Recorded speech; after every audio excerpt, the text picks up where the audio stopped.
Hello and welcome to week 15 of Wine Wednesdays. I'm Freddy Arredondo, winemaker at Cave B, and behind the camera is Carrie Arredondo, our marketing and events manager. Carrie, what's our question this week? Our question this week comes from Jerissa, and Jerissa is one of our tasting room leads here in Quincy. And she's been getting a lot of questions in the tasting room.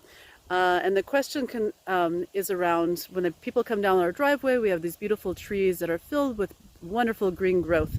And they're wondering why there's such a difference in the growth of those trees versus the growth of our vines. That's a great question. And it is directly related to the plants themselves. And all plants are different.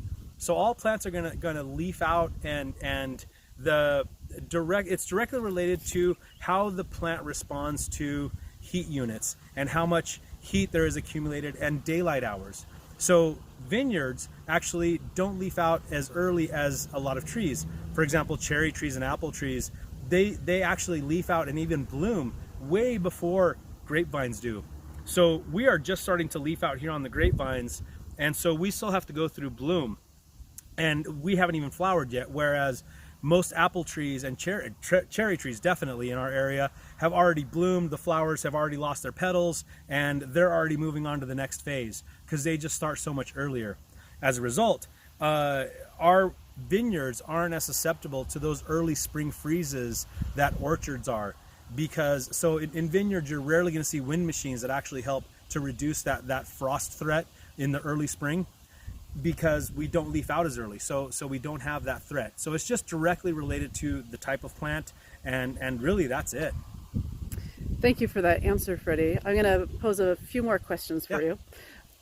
So if people were going to come on site here, when would they start seeing little green grapes, the beginning of the grapes? Green grapes, you're really going to see those like kind of towards the end of May-ish.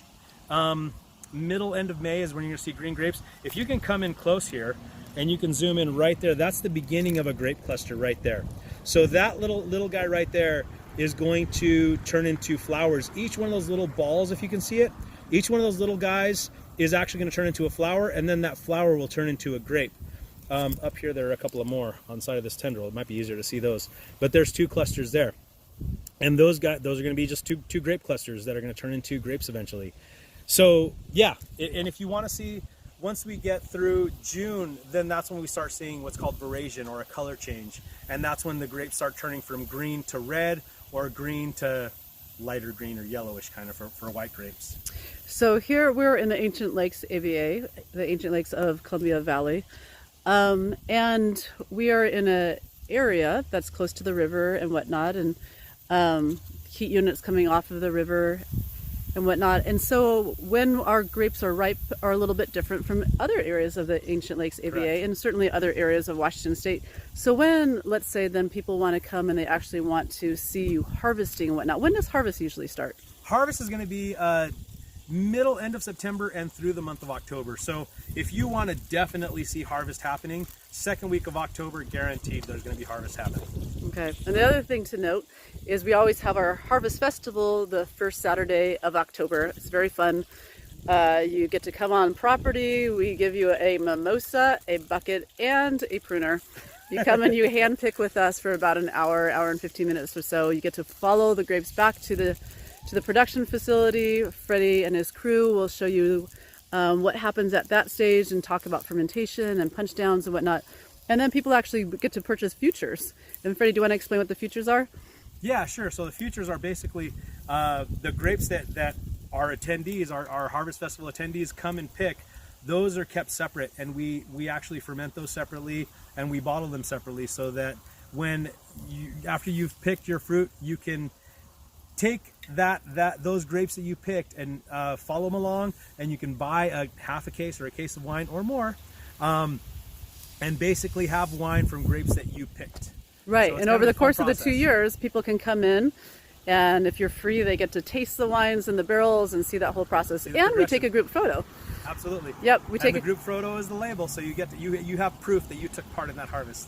Yeah. So this will be our fourth year doing that. Yeah. What else happens at the Harvest Festival, Freddie? We do a grape stomping competition, and we have some fermentation talks and kind of talk about fermentation and the process of winemaking and that kind of stuff. Yeah, and usually in the middle section we always have a lunch. Last time we had Paella. paella, Yeah. which was delicious. And sometimes we've hiked out to the edge of the cliffs and had a geology talk. Other times we've had a food and wine pairing class.